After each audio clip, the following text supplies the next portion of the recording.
ডেঙ্গুর সমস্যা হয় মূলত আপনার যে মোটামুটি শোল আর কি একবারে ছেড়ে দেয়, শরীর ব্যথা, চারদিক দিয়ে ব্যথা করে, আবার প্রচণ্ড জ্বর, মাথা অনেক মানে খাড়া করা যায় না, সে অবস্থা। আমি হলো নারায়ণগঞ্জ গেছি, ওইখানে দেয় না, ওইখানে কিছুই দেয় না, ওইখানে দেয় না, ওইখানে ট্রিটমেন্ট ওরকম না। এই জায়গায় ঘুমাই, মুখের ছাড়া ঘুমাই না তো। তারপরও দেখা গেছে আমরা সারাদিন করে দোকানদারি করার পর রাতবেলা যা মুসুরিটা নিয়ে ঘুমাই। তারপর এটা তো কীভাবে হয়েছে তার জানি। জ্বর হয়েছে, প্রথম জ্বরের টেনে বমি হয়েছে, বমির টেনে রক্ত যাইতেছে মুখ দিয়া। তারপর যাই মেডিকেল আইসি, তারপর যাই ম্যাডামেরা চিকিৎসা দিতে আছে, এখন ভালো আছে, আল্লাহ দিলে আগেছে, অনেক সুস্থ আছে। এখন বুকটার ব্যথা যন্ত্রণা বেশি করতে আছে, আর কাশি দিলে রক্ত পড়ে। হ্যাঁ, ডাক্তারে কইছে পরীক্ষা করতাম, বুক পরীক্ষা করতাম, পরীক্ষা করে আসি, এখন আবার রিপোর্ট আইলে তারপর স্যারে বলবো। আমি শিওর দিয়ে করতে পারি না, স্যারেরা কইছে বাইরে এক্সরে করাইছি, ওটা কইছে কি যে ডেঙ্গু হয়েছে। আমাদের হাজারীবাগ আগে যেরকম বা এই যে মশার ওষুধ দিত প্রতিদিন, আর এখন তো অনেক দিন ধরে দিতেছে না, আর দিতেছে না, মশার ওষুধও ঠিক মতন দেয় না। এই জন্যই আমার মনে হয় এরকম। আর আমার এলাকায় অনেকটাই এই ডেঙ্গু রোগী অনেক আক্রান্ত, শুধু আমি একা না, অনেকেই আমাদের এই হাজারীবাগে অনেকেই এরকম ডেঙ্গু রোগী অনেকটা বেশি। আর আমার শরীরটা অনেকটা খারাপ, এখন মোটামুটি পাতলা পায়খানা হইতেছে,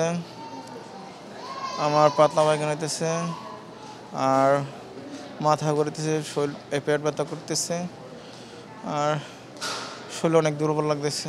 আমাদের এখানে প্রতিদিন এখন হচ্ছে প্রায় 550+ আমাদের আউটডোর রোগী আমরা দেখি, আর ভর্তি রোগীর সংখ্যাও আপনার 200+, মানে ভর্তি 200+। প্রতিদিন আমাদের 50 থেকে 70 জন রোগী হচ্ছে ভর্তি হয়।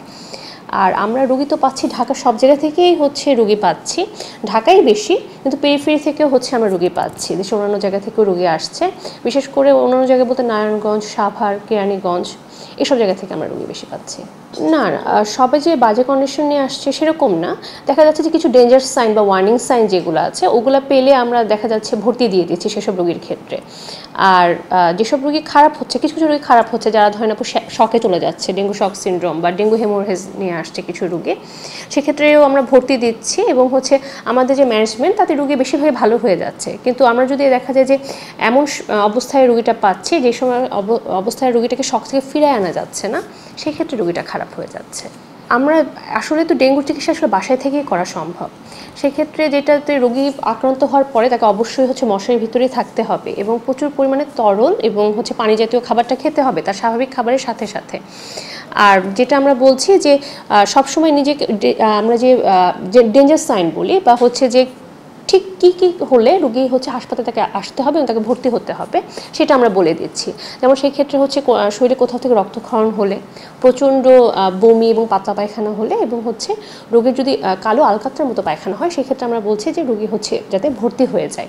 এই আমরা প্রতিদিন হচ্ছে ফলো আপে বলে দিচ্ছি যে রোগী প্রতিদিন একটা করে সিবিসি করে আমাদেরকে দেখাবে, এবং যদি এরকম সিবিসি ভালো থাকার অবস্থাও দেখা যায় যে অনেক সময় ডেঞ্জার সাইনগুলো শুরু হয়ে যায়, সেক্ষেত্রে তারা যদি বিলম্ব না করে ভর্তি হয়ে যায়, সেটাই বলি আমরা।